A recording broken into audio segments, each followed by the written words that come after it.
En 1954, c'était la première cellule développée en semi-conducteur par des chercheurs du laboratoire Bell.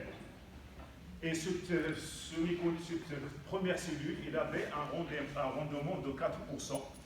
Et en travaillant ardemment, le rendement de cette cellule il est allé à avoisiner 11% de rendement. En 1958, c'était la première des panneaux photovoltaïques qui étaient utilisés dans l'espace. Et c'était pour Vega 1, satellite Vega 1. En 1969, les premiers panneaux photovoltaïques ont été installés sur le toit de la Maison Blanche, en Amérique. Normalement, pourquoi cette énergie solaire? Pourquoi on a besoin de créer cette énergie solaire? Eh bien, la réponse est très simple. Parce que tout simplement, cette énergie présente beaucoup d'avantages. Premier avantage, c'est qu'il est non polluant et il ne dégage pas de gaz à effet de serre. Donc, c'est-à-dire le taux de CO2 est presque nul.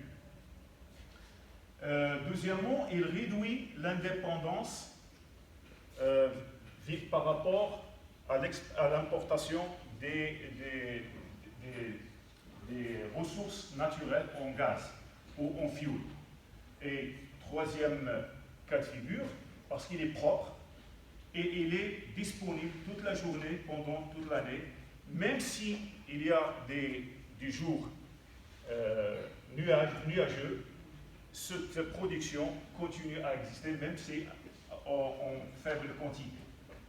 Quatrième avantage, il y en a plus bien sûr, c'est qu'il permet au réseau de libérer le réseau dans certains cas de figure. Si cette énergie est assez pour bien sûr faire marcher des bâtiments. Cinquième avantage, c'est qu'elle n'a pas besoin de beaucoup, en réalité, de maintenance. Alors maintenant, puisque ces avantages, comment on va essayer de fabriquer ou de produire cette énergie électrique? Donc la réponse est très simple, c'est que pour transformer cette énergie, nous avons besoin des matériaux avec des spécificités un peu spécifiques. Alors, quels sont les candidats? Est-ce que tous les matériaux semi-conducteurs sont candidats à la conversion photovoltaïque?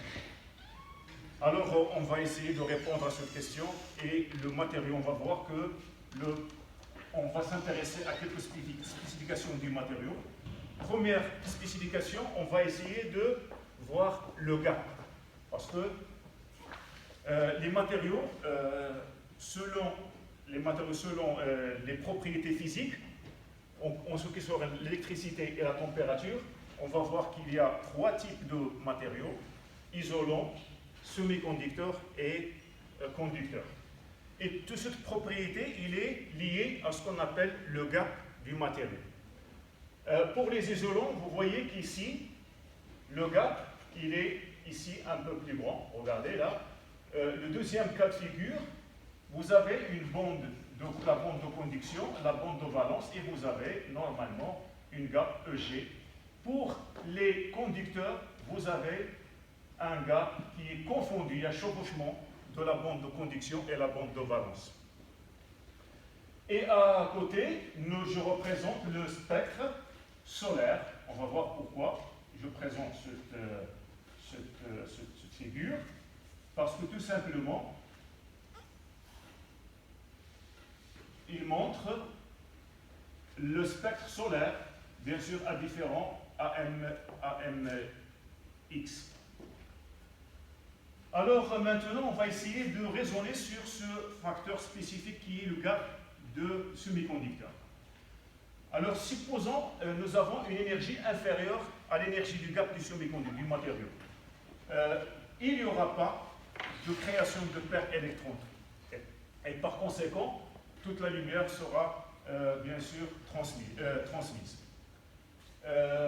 Deuxième cas, nous avons, si cette énergie est supérieure à l'énergie de gap, très supérieure, vous aurez une création de paire électrons avec normalement une énergie très grande. Et nous, le semi-conducteur a besoin tout simplement juste d'énergie, une énergie supérieure à l'énergie, presque supérieure à peu près du gap. Et toute cette énergie qui est là, quand l'électron descend, par relaxation, cette énergie va se transformer en chaleur. Et c'est pourquoi nos cellules, nos photovoltaïques, ils se chauffent beaucoup, parce que tout simplement, c'est dû à cette énergie qui est très supérieure à l'énergie du gap. Le meilleur cas, c'est d'avoir une énergie à peu près égale à l'énergie de gap. Donc voilà le premier élément qui est très important pour qui doit posséder le semi-conducteur pour qu'il y ait un bon candidat à la conversion photovoltaïque. Le deuxième paramètre, c'est que ce semi-conducteur doit être absorbant. Donc, c'est-à-dire qu'il ne faut pas qu'il transmette beaucoup d'énergie. Et donc, il doit être absorbant et le coefficient d'absorption alpha doit se situer dans le milieu, doit couvrir le maximum du spectre solaire. Surtout, vous voyez ici, il doit se trouver entre 400 et 800, surtout dans ici, j'ai encadré le visible. Et vous voyez ici, la courbe en rouge, c'est notre courbe de silicium. Donc vous voyez, il parcourt, il embrasse la majorité des longueurs d'onde du spectre solaire. Bien sûr, il n'existe pas que le semi-conducteur, il y a aussi le germanium, le GAS, l'IMP et autres.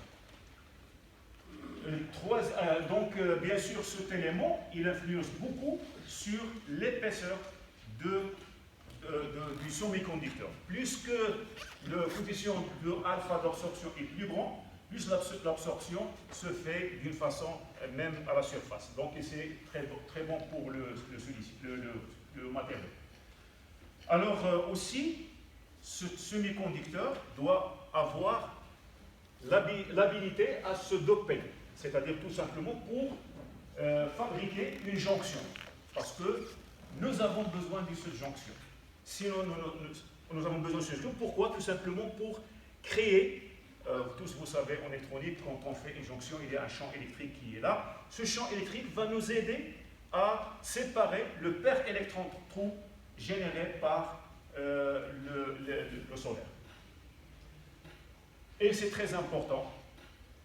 Donc, on va voir, par exemple, on va essayer de coller ou projeter ces trois conditions sur le semi-conducteur.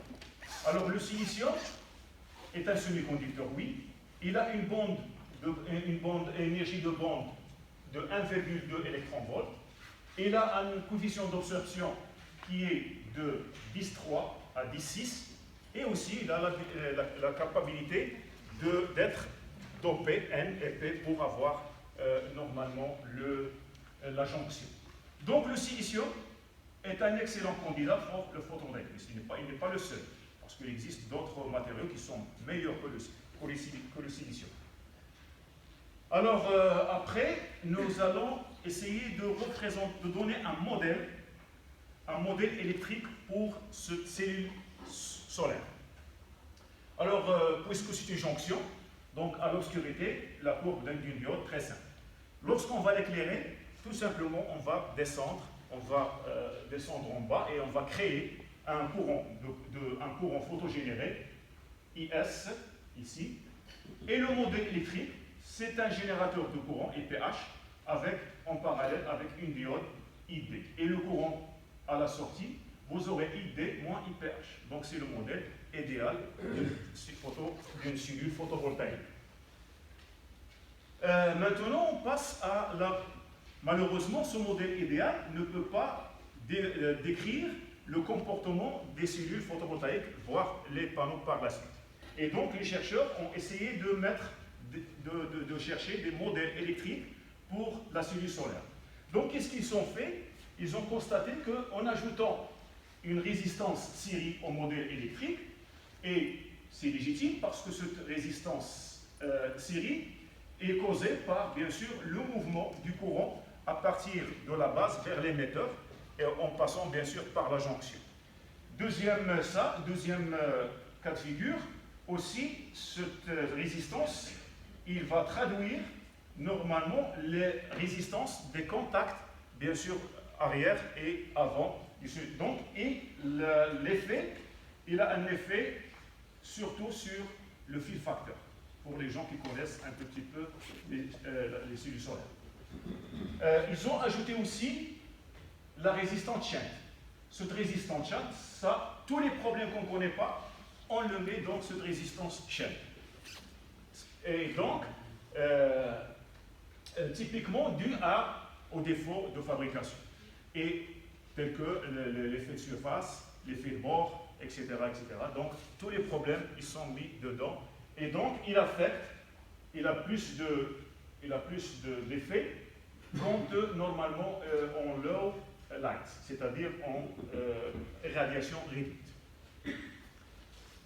Voilà, maintenant c'est fabriquer une cellule solaire. Alors, ces cellules solaires sont en puissance très réduite. Ils ont bien sûr trois grands problèmes.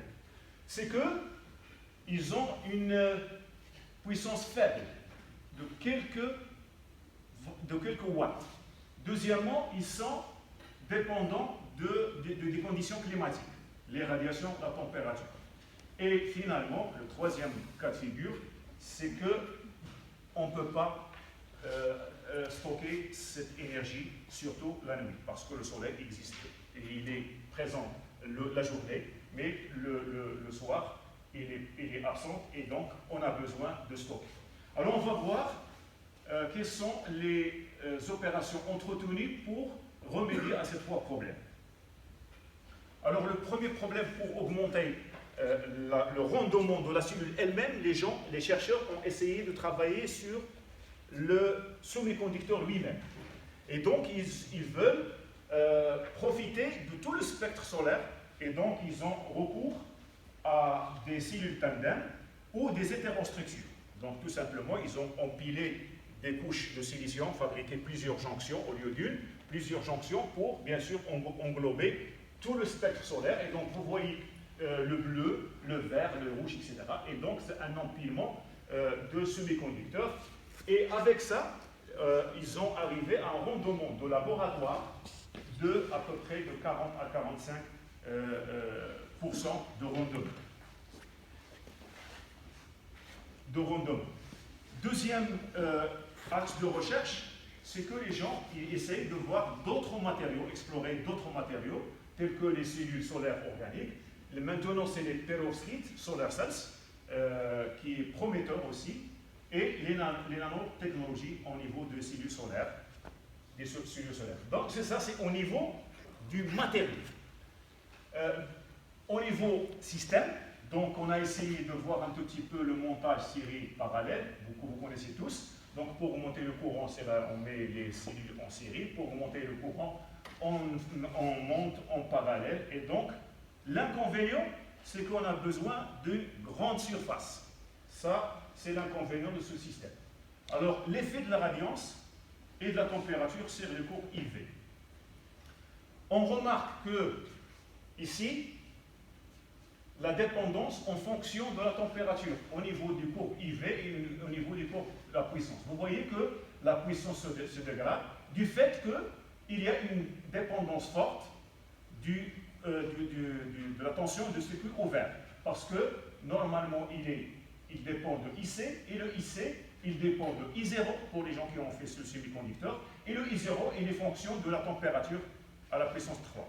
Donc, il y a et je donne ici à titre indicatif, pour le silicium, la tension VCO est de moins de 22 millivolts par degré Celsius. Donc vous savez ce qui est très important au niveau de la dégradation de la cellule solaire.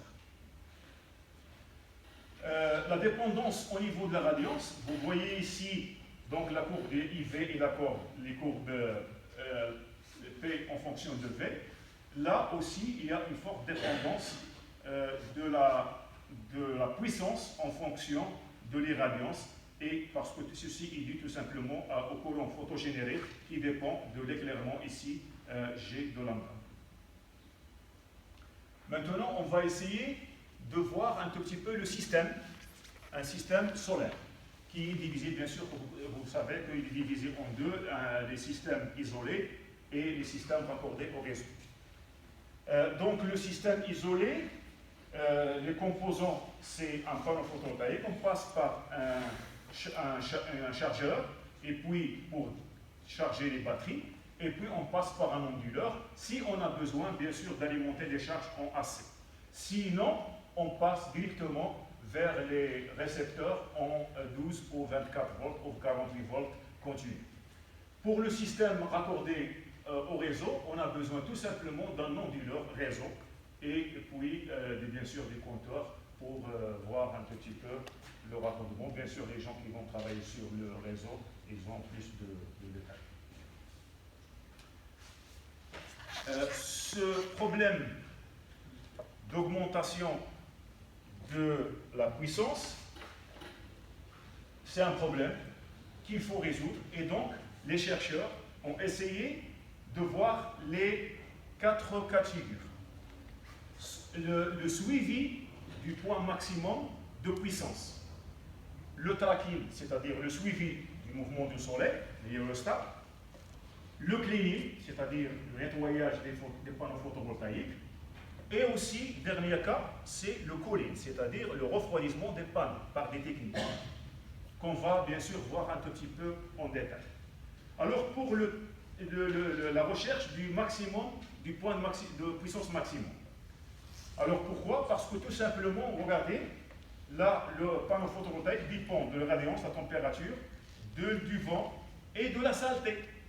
L'orientation aussi de l'angle d'orientation du panneau photovoltaïque. Et ceci, lorsque je mets une charge, vous voyez que quand, par exemple, j'ai une charge adaptée pour un certain irradiance, I, vous aurez la résistance optimale 1 sur R. Une fois l'irradiance diminue, le point maximum ici il est devenu là, et donc le panneau photovoltaïque ne travaille pas à son point maximum d'énergie. Donc il fallait retracer une autre courbe. Les chercheurs ont essayé de pallier à ce problème tout simplement par l'adaptation des impédances. Pour les gens qui font de l'électronique de puissance, ça c'est courant. Donc nous avons notre panneau photovoltaïque, ils ont intercalé entre la charge et le panneau un DC-DC, un convertisseur DC-DC, avec normalement un moyen de contrôle qu'on appelle MPP. Beaucoup de techniques. Je pense que là, il y avait trop de recherches. J'ai dit trop de recherches jusqu'à maintenant, et je pense que c'est un axe qui est clôturé. Et donc, 3 classes de recherche d'algorithmes sont ici exposées. Alors, les méthodes indirectes. Et les méthodes indirectes, ce sont les méthodes circuit ouvert, tension circuit ouvert, courant circuit ouvert, cellule pilote, et la courbe Fitting, méthode courbe Fitting, et le lookup table. Ces algorithmes, normalement, ils ne cherchent pas réellement le point maximum de tension, le point maximum de puissance. Ils ne cherchent pas réellement, parce que c'est une approximation tout simplement qu'on fait. Donc, ils ne sont pas très justes. Les méthodes directes, là, on dit théoriquement qu'ils vont chercher pratiquement le point de puissance maximum. J'ai dit théoriquement, mais il n'arrive jamais. Quel que soit le mode de contrôle qu'on met, jamais on tombe sur le point pile de la puissance maximum. Et donc ici je présente perturbe on observe, c'est le plus utilisé industriellement. Ça c'est toujours le P&O amélioré. Dans notre labo, nous avons essayé d'améliorer encore ce incrémental inductance. Nous avons ici des publications là-dessus. Le filtre de Kalman aussi, c'est un prédicteur prédiction, il passe sur la prédiction. Donc nous avons aussi travaillé sur ce type de calma et nous avons implémenté une application. Le sliding mode control, vous connaissez tous, et les gens d'automatique, ils connaissent bien sûr ces algorithmes. Le phasé logique et l'intelligence artificielle, donc c'est le réseau de neurones. Donc ce sont des méthodes directes. Le problème de ces méthodes-là, c'est qu'ils déterminent la puissance maximum, mais ils ont un problème, un entrave, c'est qu'ils ne peuvent pas suivre la puissance maximum quand il s'agit de l'ombrage. Quand il y a un shading, ils n'arrivent pas à se pointer sur le point de puissance maximum. Donc, les gens ont essayé de pousser un tout petit peu plus loin leur recherche et c'est l'arrivée du 3e classe, soft computing, et ce sont les méthodes méta-heuristiques. Je cite parmi ces méthodes heuristiques, c'est les particules swarm PSO, ant colony, colonie des fourmis, aussi des abeilles, les green wolf, bat, etc. Donc vous avez tous les algorithmes méta-heuristiques. Aussi, il existe des algorithmes génétiques, biogénétiques, inspirés biologiques. Donc, j'en passe. Donc, ça, c'est tout ça, ça rentre dans le cadre de l'amélioration de la MPPT. Bien sûr, il y a un autre cas de figure, c'est le tracking du mouvement du solaire. Le soleil, on le suivi. Donc, il y a des gens qui ont fait, bien sûr, qui ont essayé de suivre le mouvement et suivant un seul axe et suivant 2 axes. Suivant un axe, ils ont amélioré le rendement de conversion de 25 à 35%, seulement sur un seul axe. Pour 2 axes, ils ont augmenté aussi un gain de 5 à 10% par rapport aussi à un seul axe. Donc, généralement, ça suffit pour normalement un seul axe, ça suffit. L'axe azimutal, c'est largement suffisant pour améliorer le rendement de nos sites et de nos panneaux. Le cleaning, vous savez que la majorité des sociétés, ils ont fabriqué des robots pour nettoyer à distance les panneaux photovoltaïques, surtout quand il s'agit de difficulté pour accéder. Donc ils ont essayé de fabriquer des... Et ils ont pu améliorer le rendement avec 25%. Donc qui est pas mal. 3e cas de figure, le refroidissement. Alors le refroidissement, il y a des gens qui sont à s'amuser à refroidir, chercher les cas de figure pour refroidir ces panneaux, parce que nous avons dit que l'élément, la bête noire pour les photocellules, c'est la température. Donc on essaye de le refroidir. Et 3 groupes, soit on va refroidir naturellement en espaçant un petit peu les modules, soit on fait carrément avec de l'eau derrière, avec un serpentin, et les gens qui font la thermodynamique, en principe, l'eau chaude va monter et avec un circuit, de façon naturelle, le système thermosiphon, il va refroidir le panneau par l'arrière. Et vous avez aussi, il y a des gens qui travaillent sur ce qu'on appelle les matériaux à changement de phase. Comme par exemple les bougies. Quand vous enflammez une bougie, vous voyez que ça fond, et puis une fois il n'y a pas de feu, la cire. C'est ça. La cire revient à son état solide. Et donc, les gens ont essayé d'utiliser des matériaux à changement de phase pour refroidir. Derrière, ils ont collé un matériau, bien sûr, il y a beaucoup de recherches qui ont été faites sur ça, pour refroidir normalement les panneaux photovoltaïques en arrière, avec des matériaux un peu spéciaux. Et le gain, en niveau de rendement, pas beaucoup, c'est 6%, avec un refroidissement naturel.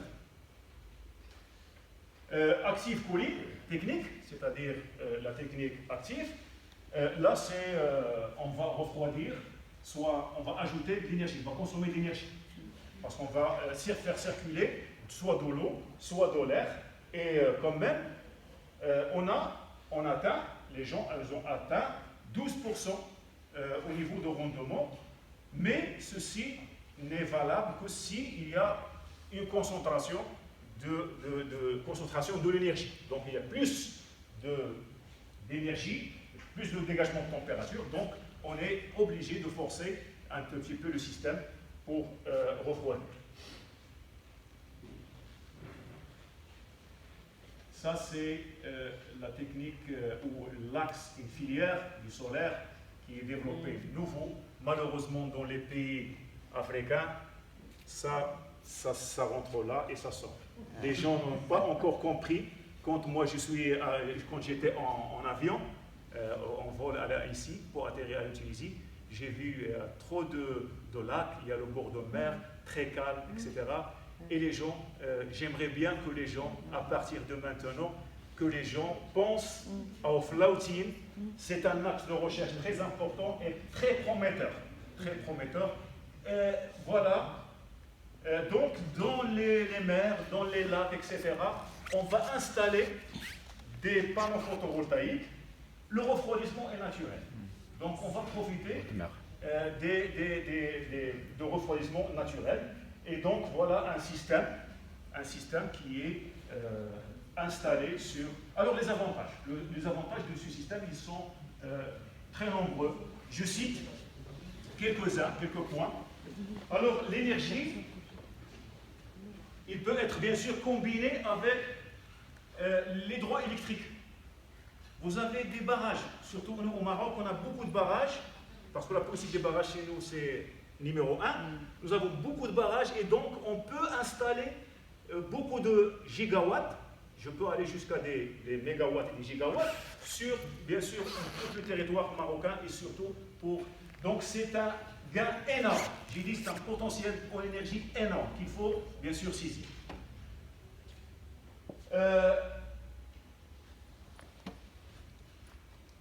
Bien sûr, le refroidissement se fait parce qu'il y a de l'eau existe dans le barrage. L'évaporation, il réduit l'évaporation de l'eau. Donc on gagne quand même aussi au niveau de l'évaporation. Facile à réaliser, très facile à réaliser. Le grand problème, c'est qu'il faut avoir normalement une industrie qui soit autour pour bien sûr fabriquer le supportage et le système de flotteurs. Le grand gain, c'est les terres. Préserver les terres agricoles. Ça, on n'en perd rien. Pour nettoyer, l'eau, il existe déjà sur place. Au niveau, je peux aussi réduire la croissance des algues à l'intérieur des lacs. Et ça, c'est très important. Ce sont quelques avantages que je cite ici. Maintenant, bien sûr, puisqu'il y a des avantages, il y a aussi des inconvénients. Parmi les inconvénients, c'est la longévité de sécurité des équipements. Les équipements doivent être bien entretenus dans le cas où il y a la pluie. La maintenance, ça pose aussi un problème parce que si vous voulez aller faire une intervention de maintenance, il faut des moyens, de la logistique. Donc il y a les bateaux, etc. Peut-être il y a un impact sur la réduction de l'environnement parce qu'on va bien sûr priver quelques organismes, micro-organismes qui vivent dans les lacs du soleil, de la lumière. Et donc ça peut générer un petit peu un problème environnemental. Le grand problème, très complexe, c'est la stabilité du système. Vous avez bien sûr un champ gigantesque, il faut voir comment il faut le stabiliser sur le lac ou sur la surface de la mer. Et donc j'ai un problème d'ancrage et de stabilité. Bien sûr aussi, il y a possibilité de swelling, salissure. Voilà, salissure des oiseaux. Bon, ils peuvent salir le système photovoltaïque. Alors voilà un tout petit peu présent sur ce slide. le commencement à la réflexion de ce type de projet. Donc ici, vous voyez ici, à peu près, ça commence à sentir, c'est à peu près 2015. 2015 où les gens, ils ont à peu près 68 mégawatts installés. En 2016, vous voyez, ça commence à... Et en 2018, les gens, dans le monde, on arrive à 786. Et le total, c'est 1,3 mégawatts dans le monde. Et on va voir que c'est réparti, donc par rapport à une répartition selon les continents, c'est, regardez combien, s'il vous plaît, je peux avoir d'énergie par an. 5,2 gigawatts par an. Donc c'est très très énorme comme disponibilité d'énergie. Répartition par rien sur les pays. Quels sont les pays qui investissent beaucoup dans ce cas de figure? Regardez, la Chine en premier avec 73% en total du marché du floating. On a fini ce cas de figure et on passe maintenant au troisième problème des cellules photovoltaïques, qui est du storage, c'est-à-dire du stockage. Alors il y a différentes façons de stocker l'énergie, et c'est le grand problème de l'énergie propre. Le pompage. Donc on va pomper de l'eau pendant la journée, et puis on va redescendre ce taux, parce que on va stocker de l'énergie sous forme d'énergie potentielle. Il faut de la hauteur, etc. Donc on stocke le matin ou la journée. La nuit, on va redescendre ce taux stocké et on va faire tourner les turbines. Il faut avoir de la place. Il faut avoir une réservoir très grande pour stocker de l'eau. Dépassé? Le temps. Dépassé? Avec 4 minutes. Avec 4 minutes. Dépassé? Avec 4 minutes, oui. Je continue ou j'arrête? Là, vous continuez. Allez-y. Parce que vous êtes le keynote. Il ne reste pas beaucoup, 3 slides. C'est bon. Excellent. C'est bon, c'est très bien. Je peux aussi stocker de l'énergie sous forme de pression. Et ça, c'est un système très très connu. Donc, on va compresser de l'air, puis on va le détendre après. Et on va le turbiner. Quand on va détendre, on va turbiner. Et puis, on va recueillir de l'énergie électrique. Avec, normalement, bien sûr, quand on va détendre, on va avoir de la température qui va être échangée avec le milieu extérieur, qu'il faut aussi profiter de cet échange thermique. Les batteries, vous connaissez tous, que normalement on peut stocker de l'énergie dans des batteries. Le grand problème, c'est qu'ils sont très chers. Ils sont très chers par rapport aux autres techniques de stockage. L'avantage, c'est que la disponibilité à tout moment. C'est-à-dire les batteries, à tout moment, je peux les faire travailler. Pour le thermique, aussi, il y a le stockage dans les sels, le molten, nitrate de carbonate. Je peux aussi chauffer jusqu'à une température très élevée de 550. Et puis, et ça me donne une indépendance au niveau d'énergie vers à peu près une demi-journée à une journée presque. Ça reste aussi le système de stockage le plus utilisé, surtout pour les grandes puissances. Si je fais une comparaison, le tableau comparatif de ces techniques de stockage, donc solide, particules, j'ai oublié aussi de parler d'un axe de recherche qui est ici aujourd'hui, c'est le stockage au niveau d'hydrogène. L'hydrogène et surtout l'hydrogène solide. Et voilà, c'est l'hydrogène solide, donc c'est un axe de recherche qui est très ouvert et il y a beaucoup de travaux là-dessus. Et il semble qu'il est un axe très prometteur pour le stockage. Donc ici, ça reste toujours ce système de compression d'air, c'est le plus utilisé et très efficient avec 70 sans aucun problème. Alors voilà, je conclue. Donc c'est pas la peine de tout ceci. Donc voilà, je vous remercie.